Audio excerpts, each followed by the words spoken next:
Здравейте, приятели! Днес ние сме в къщата на един дядо Саншо. Ето сега татко ми работи върху къщата му. Тук си има една уникална беседка. Къщата му е перфектна. Но жалко, че няма интернет. И сега ще ви покажа.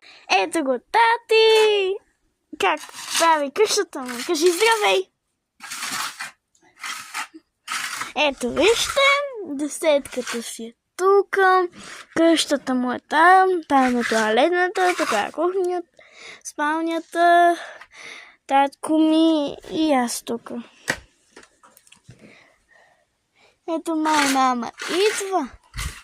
Така обядвахме, ядохме, всичко беше наред, пиеш фанта, така.